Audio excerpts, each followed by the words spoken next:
গত লোকসভা এবং বিধানসভার তুলনায় 10% বেশি ভোট পড়েছে। কিসের লক্ষ্য? 2,64,000 ভোট আছে, 2 লাখ হিন্দু ভোট আছে।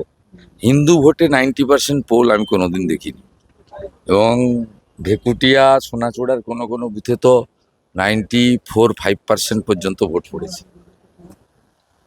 Very good signal. আর মুসলিম বুথগুলোতে ওরা যে কারবারটা করে, প্রথমত মৃত ভোটার, অ্যাবসেন্ট ভোটার, সেগুলো তো এবারে মৃত নেই, প্রচুর বাদ গেছে। সেকেন্ড হচ্ছে, দুটো বুথে দুটো করে দিয়েছিল। আমাদের 24টা এমন মুসলিম বুথ আছে যেখানে অন্য বুথ থেকে ছেলেরা বসেছে, আটকে দিয়েছে।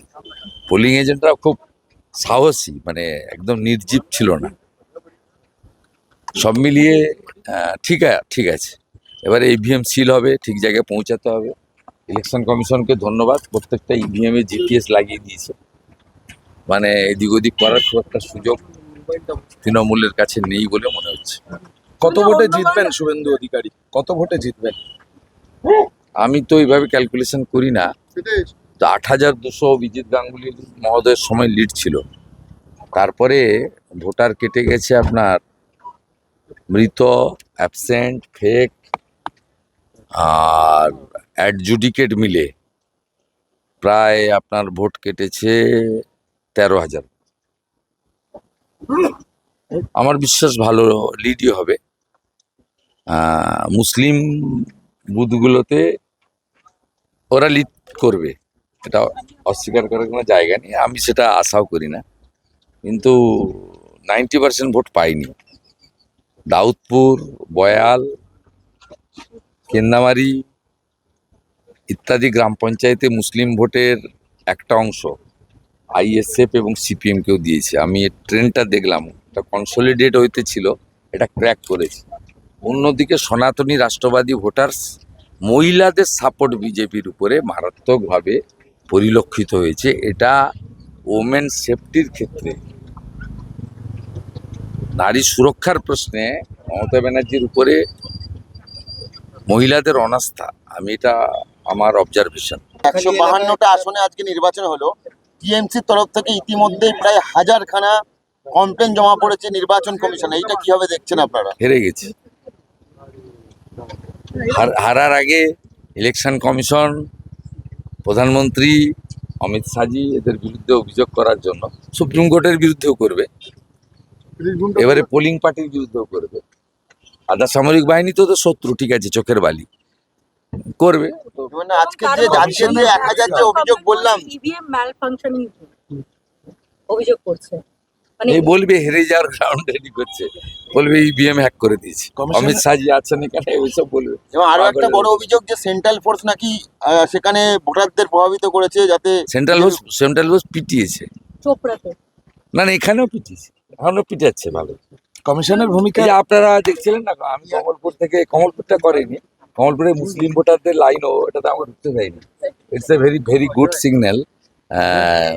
বয়স্ক মুসলিমরা, ইয়াং ছেলেরা, তাদের আমার প্রতি আমি দেখলাম রেসপন্সটা ভেরি পজিটিভ। এই যে সাতাঙ্গাবাড়ি এমএসকেতে আমি গেছিলাম গতবারে, আমাদের ইন্ডিয়া টিভির this brother wounded by the stones, by this guns, ওখানে যে গুনসরা ছিল ওরা থ্রো করেছিল, আমার পিছনের গাড়িতে ছিল এরা। তা এবারে আমি ইচ্ছা করে ওখানে এসেছি যে আপনাদের কাউকে পাথর মারলো কিনা বা আমাকে মারলো কিনা টেস্ট করার জন্য। আমি সবসময় এই ধরনের কাজ করতে ভালোবাসি, এই ধরনের কাজ দেখতে হয় যে গুন্ডাদের দম কত, আমাদের দম কত। সেই কারণেই তা আজকে আমি আমি একদম প্ল্যান করে ওখানে গেছি। আমি বিজেপির ভালো বুথ, দুর্গ, যেখানে আমি 500 ভোট লিড পাই, সেখানে আমি যাই। ধরুন এই অঞ্চলেই আমি আপনার গোকুলনগর গোবিন্দজি হাই স্কুলের 2টো বুথ, মহেশপুর হাই স্কুলের বুথ, রায়নগরের বুথ, বৃন্দাবন চকের বুথ, জামবাড়ির বুথ, এসব বুথ অনেক ভোট আমি এখানে লিড পাবো। অধিকারী পাড়ার বুথ, মানে পারুল বাড়ির বুথ, কেশবপুরের বুথ, আমি এখানে অনেক বেশি ভোট করে। দাদা আপনি তো নন্দীগ্রামের জন্য মুখে চওড়া হাসি, কিন্তু আজকে আরো মানে 151টা আরো বিধানসভা নির্বাচন হলো, সেটা নিয়ে 125টা পাবে, 125। 125টা? ইয়েস। আর তৃণমূল বাকি যেটা বাদ দিলেন না 152 থেকে, ততটাও পাবেন না। কে পাবে? হ্যাঁ, 6টার আগে বলা ঠিক হবে না। ঠিক বলছি হুমায়ুন গন্ডগোল আছে চাকুলিয়াতে, মালতীপুরে, হরিশ্চন্দ্রপুর, সুজাপুর, শামশেরগঞ্জ, নওদা, রেজিনগর গন্ডগোল আছে। সবই কংগ্রেস না, গন্ডগোল আছে, কি হবে নাকি হুমায়ুন? আমি বলবো না, সমজদার কা ইশারায় কাঁপিয়া, কিন্তু গন্ডগোল আছে, তৃণমূলের জন্য গন্ডগোল আছে।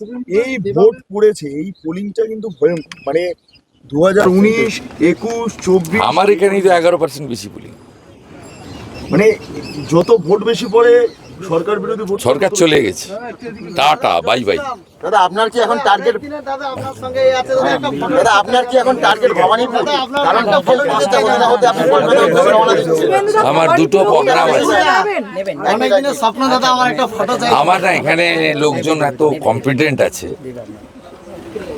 আমাকে ইভিএম সিল করার জন্য থাকতে হবে না, খুব কম্পিটেন্ট লোকজন আছে আমার অ্যাসোসিয়েট, পলিটিক্যাল হ্যান্ডস, এরা খুব ডিপেন্ডেবল, ট্রাস্টি। মানে আপনি ভবানীপুরে আপনার মূল লড়াইটা ভবানীপুরে। না না, নন্দীগ্রামে ছিল, ভোটারদের আন্ডার এস্টিমেট করবেন কেন, ছিল রাজ্যের জন্য ছিল। আমি নভেম্বর মাস থেকে এই পিরিয়ডে আমার ওই 40-50টা অ্যাসেম্বলি হবে, আর এই সেকেন্ড ফেজে আমি বেশি পারবো না।